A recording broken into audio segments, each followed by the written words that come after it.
Greetings fellow YouTubers, you are with Devastorm Ancient History and we are continuing our journey, venturing further into the depths of the Middle Egyptian Kingdom. I'm sorry for the delay, but unfortunately I was very sick and was unable to upload this video on time. So without further ado, let's begin.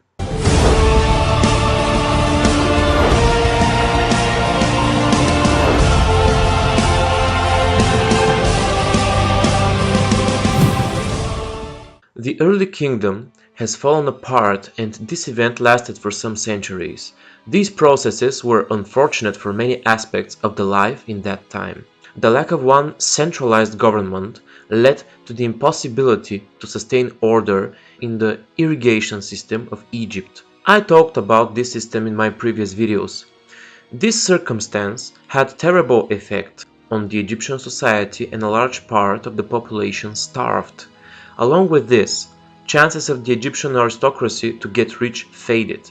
This state of affairs in Egypt had to be overcome. In the 22nd century BC, a new tendency of rebuilding the country emerged. The most powerful territories began a politics of unifying. A new state of affairs emerged regarding the traditional conflict between Upper and Lower Egypt. The city of Heracleopolis was the first to start the battle for the uniting. Its rulers called themselves the pharaohs of the 9th and 10th Heracleopolitan dynasty. This city managed to unite much of the northern territories and began a long battle with Thebes. Thebes prevailed in this fight. Mentuhotep I was the pharaoh who united Egypt once more. He was from the 11th Theban dynasty, 2060 to 2015 BC. The Middle Kingdom lasted for 3 centuries. The Middle Kingdom is characterized by many historians and scholars as prosperous in many aspects. Firstly, new irrigating system has been developed. Egyptians started creating glass. They developed their skills and crafts in wood and stone working, and the production of pottery and textile.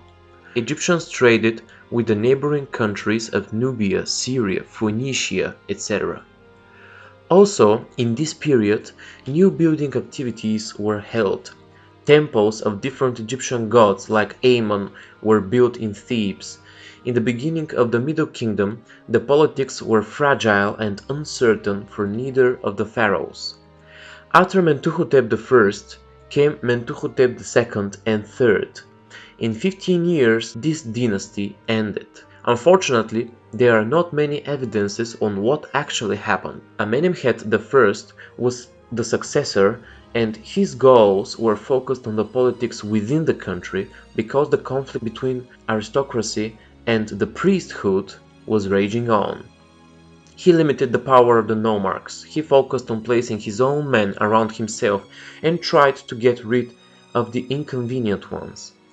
Amenemhet I was assassinated in a conspiracy. Senusret I, 1970 to 1936 BC, was the next pharaoh of this dynasty. The stability of the country gave the new monarch the possibility to lead a military politics outside Egypt. The Egyptian forces reached the third threshold of the river Nile and managed to place control on the gold mines there. Most likely Amenemhet died of old age, but he managed to name his successor Amenemhet II. The only thing we know about him is that he expanded the trade routes of Egypt with the island of Crete. Archaeologists have found Minoan pottery on the territory of northern Egypt. There are a few pharaohs after Amenemhet II, of whom we know almost nothing, except for their militaristic approach. Senusret III, 1887 to 1850 BC, was an interesting and different ruler. He reorganized Egypt in 3 territories, Upper, Lower, and the so-called Head of the South, located in the most southern part of the country. The governing of these regions was given to the 3 elders subordinated to the pharaoh's right hand. During his rule, Egypt's trade reached its height, the building of military fortification, which served as bases on the southern border, temples of Ammon and the god of war Montu. The code of the war was essential for his rule.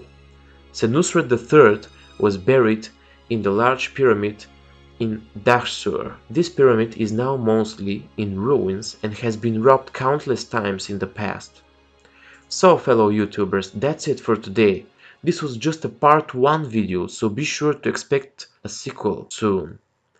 If you have any questions, write them in the comment section below. Also, don't forget to subscribe and like, because this is just the beginning of our journey in the ancient history of your world.